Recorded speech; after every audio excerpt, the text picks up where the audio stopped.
Hello everyone, so my name is Shengtong. So today I'm going to present our work, R-TCP, which is a framework to optimize TCP performance over rate-limiting networks. Rapid ones in mobile network have significantly raised the bandwidth available to mobile users, especially for 5G network.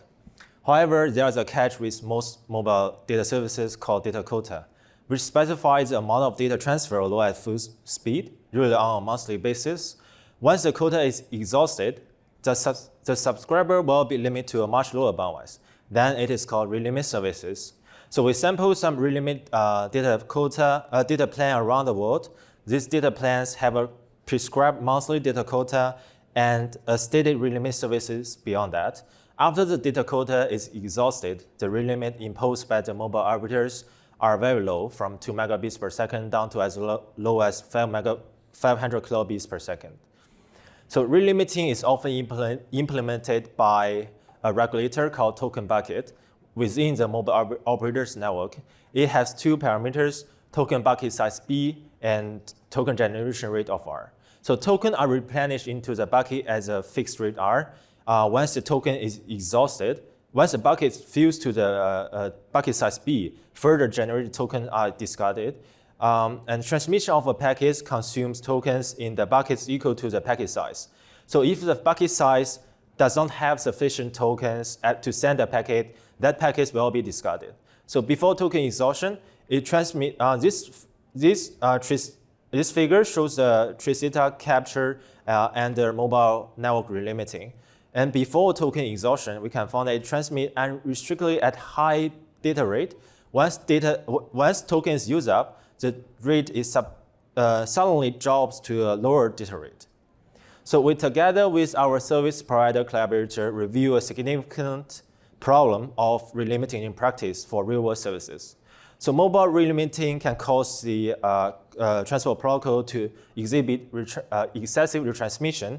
For files of 1 megabyte, the retransmission rate are very high, all the way up to over 50% in some cases.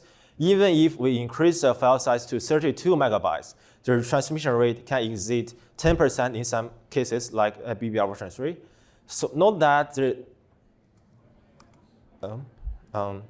the normal retransmission rate under non-relimiting network should be less than 1%. So the high packet loss rate increase the amount of data transfer, then increase bandwidth cost. For instance, if we do a simple calculation, our service provider collaborator has a peak bandwidth usage of in excess of 100 terabits per second, and assume the average bandwidth usage is 20% of the peak bandwidth. A mere 1% increase in bandwidth usage can translate into over $3 million additional bandwidth cost per month. We work with an industry collaborator to see the extent of relimiting in practice, and since the excessive retransmission is an undesirable consequence of the relimiting. So we measure the retransmission rate of online short video services over 46 days. So the retransmission rate is the lowest at the beginning of the month and then increase progressively towards the end of the month. So that coincides with the way that the data quota is managed in the measure region. So in the measure region, the data quota is reset at the beginning of the month. So as the month progresses, more users exhaust this data quota and became subject to relimiting services. So that explains why the retransmission rate is so low at the beginning of the month. So we also measure the retransmission rate and the Wi-Fi network. We cannot observe the same pattern. So the retransmission rate almost do not vary over the months. So that's why we mainly focus on mobile network relimiting. We can roughly estimate the proportion of the flow that are subject to relimiting from this result. Assume that the flows are not subject to relimiting on the first day of the month. There's no flow subject to relimiting on the first day of the month. From our another study, the average retransmission rate of a TCP flow and the relimiting can reach up to 60%. So we can estimate the proportion of the flows on the last day of the month, which achieves 28%, which is a very large number. So noting that the nearly linear increase on the retransmission across the month, relimiting does pose a challenge. So our algorithm called R-TCP, which is a framework we designed to mitigate excessive retransmission to mobile relimited network. It is organized around 4 components that form a pipeline. So once detection is triggered, R-TCP estimates the token bucket parameter and then use them for classification. And if the flow is confirmed to be under relimiting, R-TCP reduces retransmission by capping either the congestion window or the pacing rate. So for the first part, the detection trigger. So the most significant impact of relimiting on TCP is the bandwidth cost incurred by excessive retransmissions. So this motivates the use of packet loss to trigger relimiting detection. So calculations for relimiter parameters estimation and detection will only begin if the packet loss rate exceeds a set parameter like 20% in 7 rounds, RTT rounds. So as flows not subject to relimiting are likely to exhibit much lower packet loss rates. They will not trigger the detection trigger and will not incur any further processing overheads. So after the detection is triggered, you try to estimate the parameter once every ACK package. The principle of it is to find the relimiter model that best fits the observed packet pattern. The best models parameters are then used to detect relimiting. So what is relimiter model and observed packet pattern? We define A curve as the observed packet pattern, which is shown as the green line in the figure, right-hand side figure. It counts the bytes report where ACK packets to have been delivered to the receiver during the time 0 to time t. So it can be got from the ACK packets. And what is relimiter model? It is represented by the right line in the right-hand side figure. So it have 2 parameters, token bucket size B and relimit R. If relimiting is present, it cannot send more data than that is allowed by the relimiter, right? So that is represented by the C curve. And the amount of data that is allowed by the relimiter is represented by C curve. So that implies a very important constraint. Like A must be bounded from above by C curve.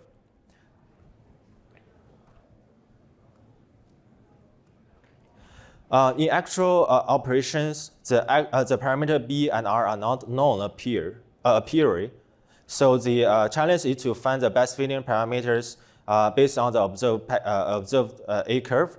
But the principle of R-TCP is to find BR parameter set such that the error gap between A and C curve is minimized. So the error gap is represented by the green shaded area in this figure. But directly calculating the error gap between them is very computationally expensive. So to avoid this overhead, we derived 2 theorems in the paper that let us identify the best fitting parameters through a simple comparison without even computing the area. So, after doing the parameter estimation, we tried to do the classification. The relimiting detection has 2 criteria. For flow to be classified as under relimiting, 2 conditions must be satisfied simultaneously. So R-TCP adopts the abrupt reduction as a classification conditions.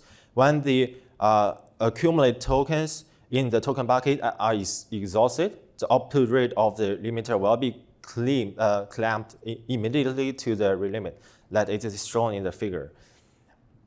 The second condition is about the convergency. So if the flow is under relimiting, then A curve should converge to C curve. So implying the estimated tempo BR parameter set should remain unchanged in some consecutive rounds. So in the right-hand side figure, afterwards, like A curve and C curve converge very closely.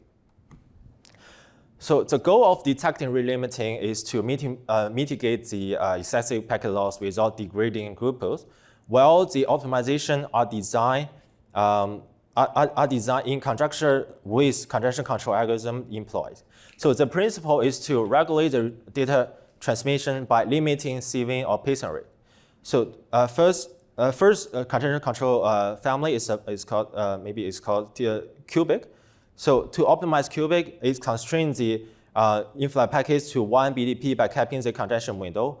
To cater to calculate the cap by using the BDP, right? So to cater to potential estimation errors, once every 20 rounds, the sieving cap is increased by 20% for 3 rounds. During these 3 rounds, if the estimated rate limiter parameter BR set remain unchanged, then the original sieving cap is reapplied. Otherwise, it suggests that maybe the detection result were inaccurate or the rate limiter has changed. So in this case, the rate limiter is lifted, allowing sieving to grow according to the original cubic algorithm. So once BR remains unchanged for 3 consecutive rounds, then it will reactivate the sieving cap.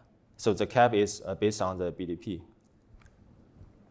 Then for the BBR6A family, they employs pacing to regulate the retransmission directly. So R-TCP clamps the applied pacing rate to the estimated rate limit. So similarly, to cater to potential estimated rate limit errors, so once every 20 rounds, the up limit rate limit is increased by 20% for 3 rounds. During these 3 rounds, if the estimated BR remains the same, then the original pacing rate cap is reapplied. Otherwise, it lifts the pacing rate cap and let BBR enter its probing phase to probe for bandwidth normally, while it continues to update its BR parameter estimation. Once the estimation set remains unchanged for 3 consecutive rounds, then it reapplies the pacing rate cap by using the new estimated rate limit. So then it comes to the performance evaluation. So we implement R-TCP into cubic, BBR version 1 and BBR version 3. We have done 3 different kinds of experiment, and we tested in 5 different mobile operators.